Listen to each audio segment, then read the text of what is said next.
This is it. Today's the day. I'm finally going to teach you enough HTML that you can start making an interesting page to share with your friends and family. It's also, unfortunately, probably, or at least hopefully, my first really big disappointment to you.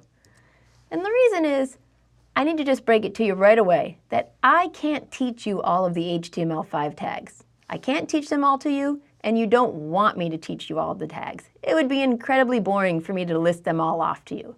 Instead, I'm going to get you started and point you in the direction of where you can find resources for more tags. Because it's really not until you need a tag that you ever really bother learning about it.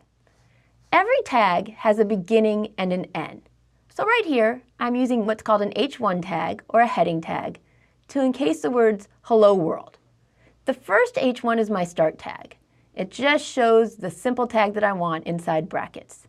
The second tag, the closing tag, always starts with a slash. This indicates to the browser, oh, she's about to end a tag. This is one of the most common, is to have the start tag and the closing tag with some sort of text inside of it. My next tag, or the image tag, is what's called a self-closing tag. There's only one tag, and it contains both the beginning and the end. In this case, as soon as the browser sees the image tag, it knows that you're going to give it information that it can use to create a picture. And since there's no real text associated with the image, at least at this point, or any that you want to show on the screen, it's going to close itself. So while every tag has a beginning and the end, some do close differently. Also, some tags have what we call attributes. So the source, which is where the picture is located, and href, which is where the new page you want to go to is. So when we talk about the tags, for some of them, I'll also be talking about the attributes. Before we begin, I want to talk to you about one of the most important attributes of an element, and that's its display. The two most common display types are what are called block and inline. Block tags are ones that take up a certain amount of width and height. So anytime you have a tag that's called block, it's the same thing as if when you were typing, you hit new line at the end, or enter or return. Inline tags are ones that only take up as much space as is needed. So I'm going to show you examples of both, but I really want you to understand some tags are block and some are inline. And it may not seem important now, but it's the kind of thing that's going to make it much easier for you when you're trying to make your pages look a certain way. So some of the most common tags include the ones I'm about to tell you about. Headings are block tags, and you have H1, H2, H3, all the way down to H6. These tags have what are called both syntax and semantics. To the browser, at first sight, it might simply mean, hey, everything that's in an H1 tag, I want to make it really big and bold. And things that are H6, I also want to make them slightly bigger and bolder, but not nearly as big as bold as the ones with the lower numbers. What a lot of people do is they just kind of randomly throw around H3 tags or H4 tags just because they like the look that the text takes on it. But these tags also have semantics, kind of a meaning that you don't see when you just look at it. And the semantics are things that are in an H1 tag have much higher importance than things that are in H5 or H6. And this is very important for people who are using screen readers. If you start throwing H3 tags and H2 tags all over the place just because you want them to be a little bit bigger and bolder, it's going to be very confusing. Another extremely common tag is the paragraph tag. It's also block, and inside of it, you can only contain other inline elements. So you can put a lot of text, a lot of pictures, and things like that. But you should never put a paragraph inside of a paragraph. Or even, you should never put a heading inside of a paragraph. Another common tag is the div tag. This is a generic section that tends to be larger than a paragraph, and it's related content that you would like to group together.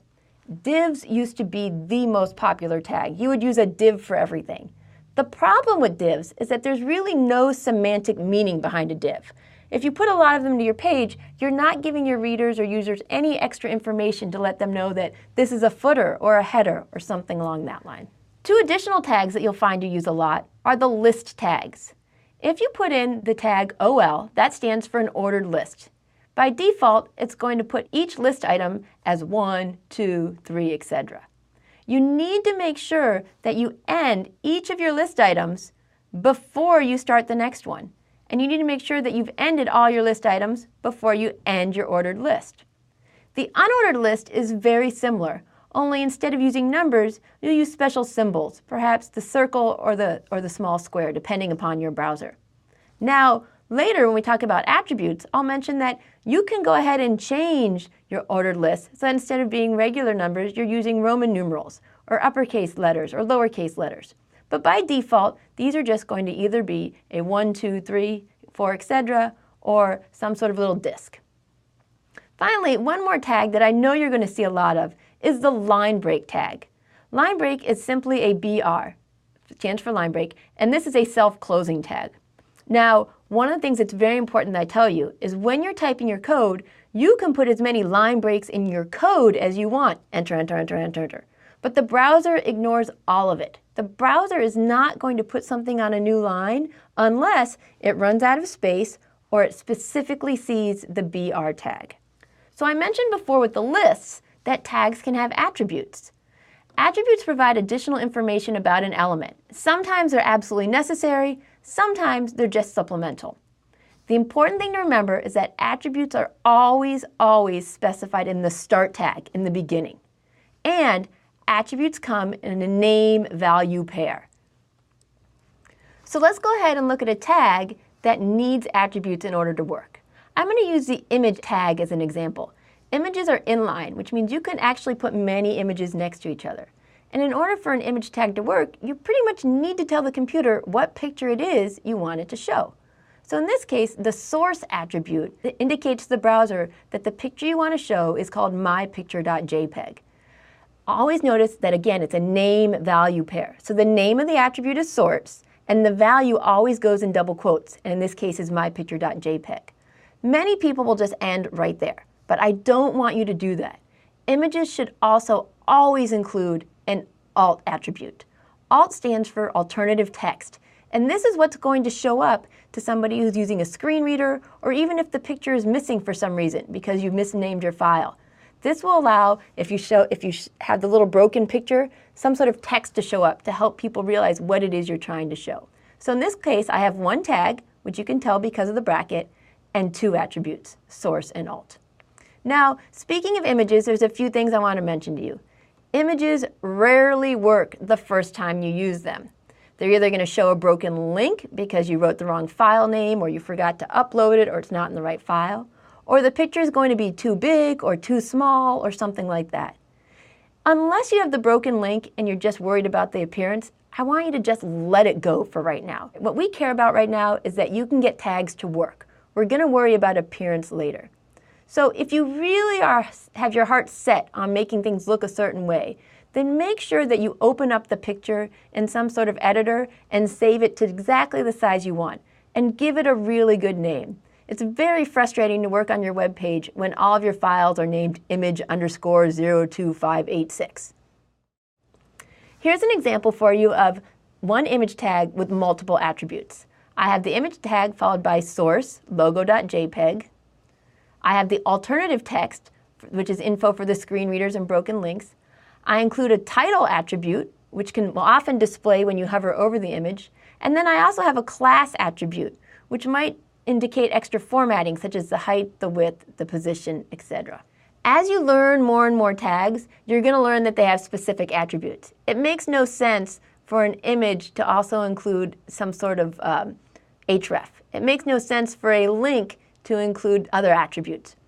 But there are some that apply to many of the tags. So I just wanted to mention them to you quickly, and we'll come back to them later in the class. All right? The first is, well, the class attribute.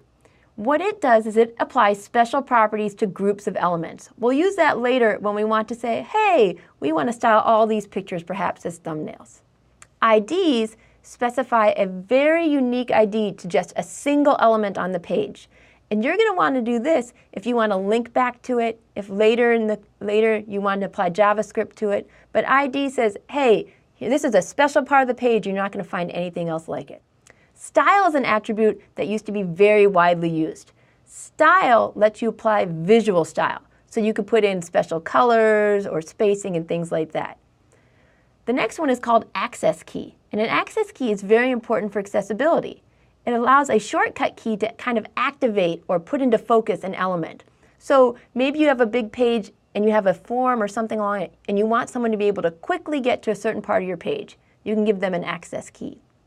In the same way, some people may be accessing your page and only using the tab button to navigate through your page. If you do that, you're going to want to be careful about putting what's called a tab index, and it lets you actually specify which order people will get to different elements in your page. So even though something may come later in the page, if you feel it's really important, you can put a high tab index and then get there quickly. Okay, so one of the things I told you was that tags always start with a bracket, which is fine. That's very easy to figure out, and the browser knows whenever it sees a bracket, it shouldn't display the content. It should do something fancy. So what do you do if you want the browser to display a bracket and say, hey, this isn't a start tag? Well, then you're going to use special entities. So if you want a bracket, you would then use ampersand LT semicolon. The LT stands for less than. And please note that's an L, not a 1. You could also do ampersand GT for greater than, ampersand copy. If you'd like extra blank spaces, you actually have to use a special entity. Putting space, space, space, the browser ignores it. You'd have to actually put ampersand NBSP.